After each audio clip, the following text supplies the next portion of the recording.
experience with Portuguese has happened in the last 11 days. That Tony has given me a whirlwind tour of 3 cities and events, and so the slides will be in Portuguese, but I actually have notes so I stay on track. And Tony will probably say, slow down. So if I get going, if I get excited about it, which we do. So let me tell you a little bit about Up Global. We started in 2007 with the first product that we ran, and the first program we ran was called Startup Weekend. Startup Weekend is now a 3-program company as part of Up, which includes Startup Next, which is a 5-week pre-accelerator program, and a program called Startup Digest, which is the largest early-stage entrepreneur email list in the world with over 350,000 subscribers. If we don't get it to 1 million by next year, I will be very disappointed. Today we're about 50 people in the offices, including Delhi, London, Mexico City, and as of today, here. So we're very excited to open an office here in Sao Paulo. The company, from a program perspective, we merged with Up became Up last year as we merged with Startup America. And we took on an impressive board of directors. If you have a chance to, or are interested in the venture capital world, Brad Feld is on our board, and Steve Case, who started America Online, is on our board. And I will tell you, as a board member historically, they are a very active board. So super engaged in what we do, which is awesome. So we believe in what we call the entrepreneur's journey. You'll hear from an entrepreneur's journey earlier or later tonight about Easy Taxi, but we think it starts with the inspiration process. It starts with people saying, I'm going to start a company. It may be because you don't like your job and your job sucks, and you're decided to go do something else. It may be because you have a brilliant idea that you want to go pursue and you want to be the next Google or the next Facebook. Regardless of the why, we think that we can help you get to your goals faster with a higher likelihood of success. And that's what we do. So as a nonprofit and as an NGO, our goal is to make those services and programs available to you for as inexpensive as possible. And I say inexpensive and not free. And the reason is simple. You can't start a company for free. You have to invest. So consequently, we're around making it as reasonably priced as possible to do those things. So getting you to founder, getting you to startup, and then at that point we turn you into, release you into the marketplace where you get to go find the right accelerator program or the right incubator or the right venture capital. How have we done? Well, last year we did 815 events globally in 102 cities, or 102 countries, and 467 cities, including Baghdad and Tehran. We had 47,000 people participate in events last year. I coached and mentored my first Startup Weekend in 2009, and then I joined the team about 10 months ago. I'm excited because I'm not the founder of it. I get to tell you, I'm super proud to go to work every day and change the world. It's just an awesome opportunity. So our goal between now and 2016 is to launch in 1,000 thriving communities. And tonight I really want to just talk to you about what's a thriving community and how do you get more thriving communities in Brazil. So it really comes down to investing in your community and finding density in your community. Recently, actually 2 weeks ago, the Kauffman Foundation released some data as of 2013 that talked about in order for companies to be successful and communities to be successful, they really needed to focus and separate the data between, in the US data, we had startups and small businesses lumped together in the same category. It was very hard to tell which data and what was really driving the market. So what Kauffman was able to do is really separate out the data and say the bulk of the employee growth, most of the new hires growth is happening at companies that are less than 5 years old. And they're happening in the tech sector and the ICT sector. So if you look at population-based, in the companies or in the cities that have more than 1 million people, there's actually a density number that we're now able to calculate into what is the density required in order to get, and by the way, I'll make sure Tony posts these for you on the slide share so you can pull down all the data. I apologize we don't have it for Brazil yet, but we literally just got it for the US. So with cities with less than 500,000 people to 1 million, the number of startups with 1 to 49 employees per 1,000. So we're actually able now to calculate what it takes to be a thriving community. And by the way, there's great university impact for communities that are less than 500,000 people. The next piece of it that's really interesting is that what we found is that if you have a thriving community, the growth is really in startup companies, and it's so much different.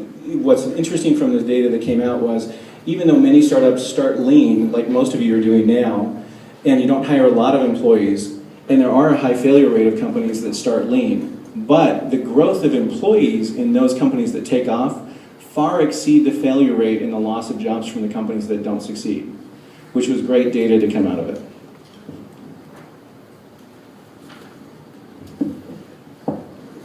One thing I would tell you about challenges to thriving communities is that startups are mobile. And if you don't create a thriving community, they'll just leave.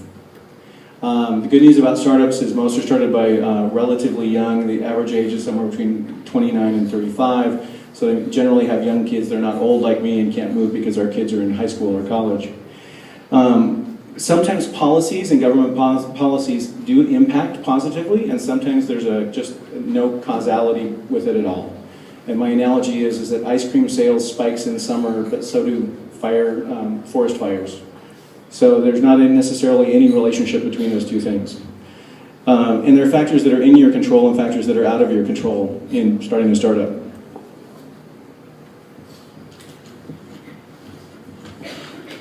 So what I would tell you is, from a company perspective, if you're a company here, one of the ways you can help make it easier for startups is to engage new companies early. I know there's a risk of engaging companies while they're still in beta stage or while they're still early in their life cycle, but I would encourage you as a company to engage with those companies and try their products, become new customers. One of the problems we have in the US is big companies pay slow, and small companies need to get paid fast. But you have the latitude as big companies to make a change in that.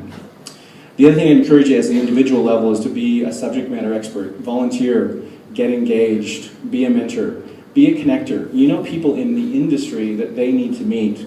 And if you'll take a little bit of a risk and get out in front of some of the startups, you'll make a big difference in what those startups can do. So what's the time frame for creating a thriving community? Whoops, let me not go backwards. Like, he's starting over again. So from the Venture Capital Association, one of the things we know, I was in venture for 3 years as a venture partner and an EIR, is the average time frame to exit for a venture capital from investment to exit is about 7 years. So the good news is, you're not Silicon Valley yet, that's okay. We don't want you to be Silicon Valley, we want you to be Sao Paulo. And the reason I say that is because there's a great opportunity and momentum you already have here in the market. Silicon Valley started their effort in 1971. You can do it way faster than they did it. But keep in mind, it is going to take you time, and it is going to take, on average, 7 to 10 years to do it. You're already seeing that density in cities like Rio and like Sao Paulo and places like Floripa. And I would tell you, Floripa is very much like Boulder, Colorado. It acts way bigger than other markets its size, which is great. And by the way, as an investor in a venture fund, it takes 10 years to get your money out anyway. So just so you know. Last thing, is the investment worth it? Last couple things. I would tell you that the data that came back, and there's links to all this data on the slides, but the data that's most interesting about it is 20 years ago, the top 10 markets for entrepreneurship in the US are still in the top 20, even though many of them have changed. So, but of all that whole list of the top 10, they're still in the top 10.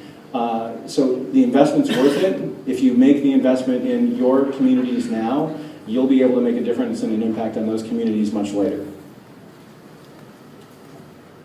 And by the way, successful entrepreneurs do reinvest in the market. But if they leave, they're not coming back.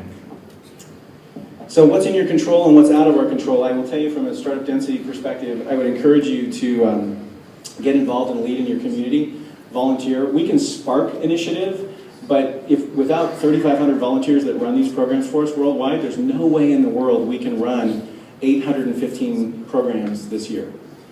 Or last year. This year we'll run over 1,200 programs, and we're focused on improving the quality of those programs so that we're helping entrepreneurs grow faster.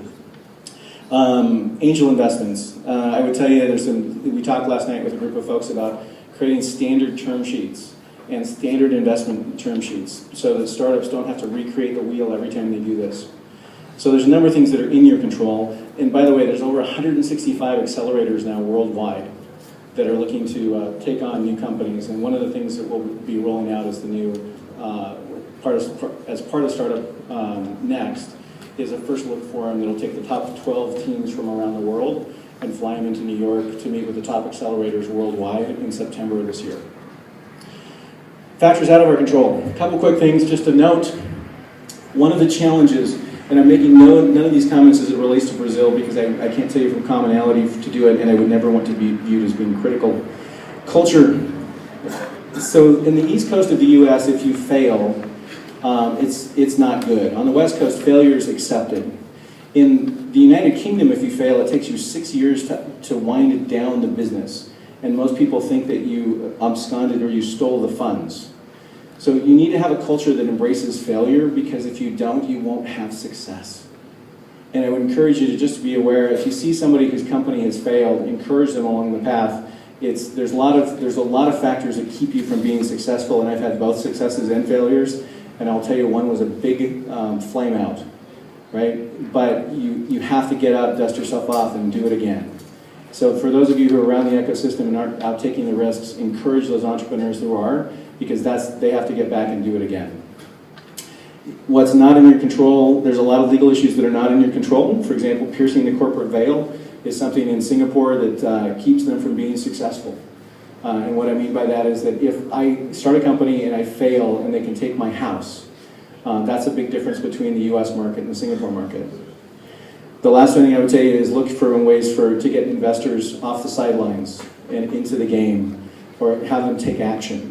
And that's another legal issue that you guys are going to have to deal with at some point, that if investors can get sued for owning 5% of the company, if the company fails, that's just not, they're going to invest in Google and IBM, and they're not going to invest in you. And I know those things sound completely out of your control, but there are things you can make a difference in with those things.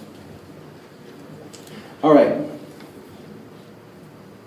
So when I started my first startup in 1999, it cost me $200,000 to integrate the CRM system with the ERP system. Do you guys remember those days? Anybody old enough to remember those days? Massive amount of work. Now, when the iPhone came out, it vaporized a ton of products. You no longer need a video camera. You no longer need a still camera. You don't need a voice recorder. There's tons of stuff you don't need anymore. So in Philippa this last weekend, I did kind of a casual poll of all the tools people were using to launch their startups in 54 hours. And these are just 17 tools that are either cheap or free that I used to pay a lot of money for and hire developers to build. Now, the quick note on that is, I don't know about you guys and if you've heard any of the things about Article 16 and data storage, but I will tell you that if something like that passes, and I'm not speaking from politics, I'm speaking just to our community, if something like Article 16 and data storage passes, here's what happens to those tools. They go away because they're not going to host their data in this country. So you guys will just lose them. And the problem with that is that you'll either be forced to reinvent all those tools yourself, or you'll be forced to leave. So be aware of those things, because you can impact those things. With SOPA in the US and the things that happen with that, we really try to impact those things a lot. But you need to be aware of those things as part of what's happening. The last thing I'll tell you before I hand it off to Tony is we're launching today, the very first community site is being launched in Sao Paulo. What you'll find on our new community site, so it's Brasil.up.co, is resources for you, not just our programming, but any programming. Not just our calendar, but all events. Resources, blog posts, everything that you need for you to increase your chance of success for your startup, we're launching on those today. So you'll also see there's a list of all the events that are coming up, there's newsletters, there's information, and an event schedule that you can actually take place and do those events. But they won't be just our events, they'll be open to any events. And we'll be rolling those out into about 500 cities over the next 6 months. So thank you for having me. Thanks for being here. We're really excited about what we're doing. And with that, I'm going to turn it back over to you, and you can give it to Tony.